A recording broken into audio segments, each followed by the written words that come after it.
Welcome! In this video I'm going to be sharing about how to apply for a craft fair as a jeweller and of course how to get in. So the first thing to note when we are applying for fairs, whether they're craft fairs or any type of fairs really where we're going to be selling our work in person, is that unfortunately jewellery is the most competitive field. So that doesn't mean that we can't get in, and it definitely doesn't mean that we shouldn't try, but it's good to go in with that knowledge. So it's not always easy for jewellers to get into these fairs because there are a lot of jewellers and we love doing craft fairs. But having said that, when we put these different tips into action and we do it over a period of time, there's no reason why you can't build your whole business around having some amazing fairs that do really well for your sales and for the growth of your jewelry business. So it's really important when applying for a craft fair. It's a bit like applying for a job. We want to make sure that we research the fair. It can be helpful, if possible, to visit the fair before you even do an application. I know that's not always possible, but if you're thinking ahead about fairs you might like to do in the future, it's a really nice idea to go and visit as a customer, as a consumer, and just see who's there, what's the traffic like, how busy is it, what type of customers does it attract. Also, if you can, observe who's actually buying and what kind of conversations are people having. So the more information you can get, the better. And you can also research online by looking at who their exhibitors are, by looking at any sort of blogs or information that they have on their website to get a real feel for what is this fair. We want to make sure that our products are a good fit for it. So there's no point in applying for a fair if we don't have a good fit for our products. So for example, if it's a contemporary fair, we want to make sure that we're selling contemporary work. Some fairs will only accept handmade work, so we want to make sure that our work is handmade.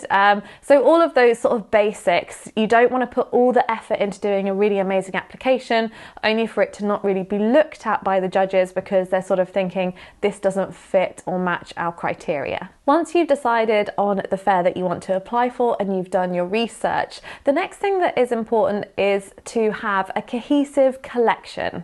So in order to get into some of these shows, they're going to want to make sure that you've got a really good quality collection. So pieces that work well together, you've got to imagine what it's going to look like on the stand. So this is where it kind of ties into having a signature style as a jeweler. The more that you can develop and explore your own style and kind of commit to certain things, so we kind of avoid that jumble sale-y approach that sometimes we start off with, and I'm talking about myself here as well.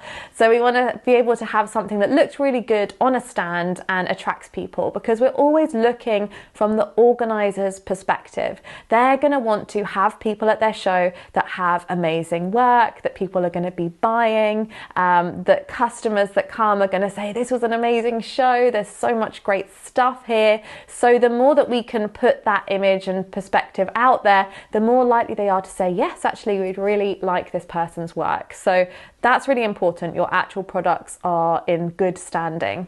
Then the next thing, and perhaps this is the most important thing, is to have professional photography of your work.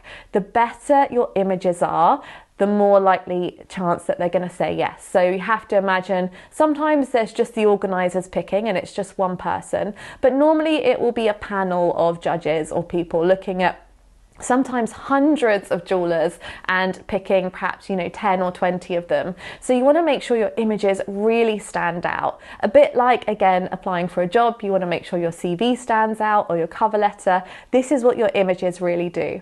And of course you've got the whole application to fill in, so make sure you put in your details. If they ask for certain information about you, make sure that you spend time and put some effort and energy into it. But in our experience, the photography and the product fit with the show are the most important elements, because often people will look at the photos first, and only if they're sort of considering you, highly considering you, will they even read the application in most cases.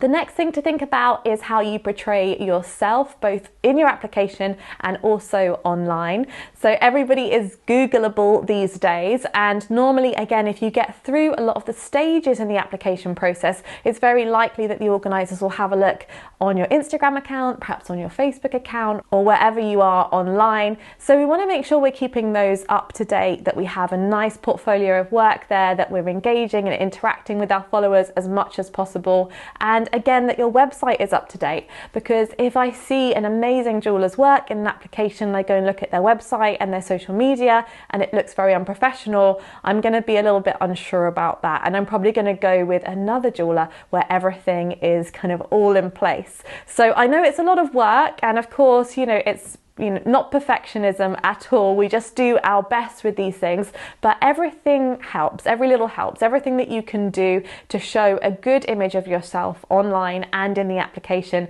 is going to put you in the best standing for this type of application as well. And with your photography, it's quite nice to have a picture of yourself, if you can, included in there, perhaps making at the bench, or packing your orders, or even at another craft fair showing what your stall looks like. So we're giving the organisers as much information as possible to say, I am a credible person to be in this show. I'm going to bring some awesome, work. I'm going to make sure that it fits what you're trying to do.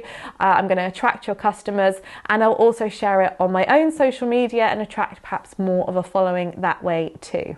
Finally, I just want to really encourage you around your applications. I mentioned at the beginning that jewellery is very competitive, so what I would suggest you do is don't just apply for 1 or 2 fairs, go for as many as possible. So expect to get lots of no's, but occasionally you'll get the yes, and you can really go for it. The other thing I would say is that it can be difficult to get your foot in the door, so at the beginning we need to be a little bit more aggressive with our efforts and kind of apply for as many shows as possible. But once you've done a show and the organisers know you and trust you and like you and see that you've done a good job with it, they're much more likely to have you back following years. So don't give up. If you don't get in 1 year, keep applying the next year. There's some shows that I've done that I had to apply 5 times to get into, and I'm sure there's many jewelers out there with similar stories. So best of luck with your applications. If you guys have any questions, feel free to ask them below. And if you have any tips for the community of shows that you've applied to, what things worked, what things didn't, I would love you to share them as well. So best of luck and good luck out there with your craft fairs. If you enjoyed this video, do give it a like, and please subscribe to our YouTube channel. And if you would like to find out more about our free online courses and join our community, visit us at jewellersacademy.com.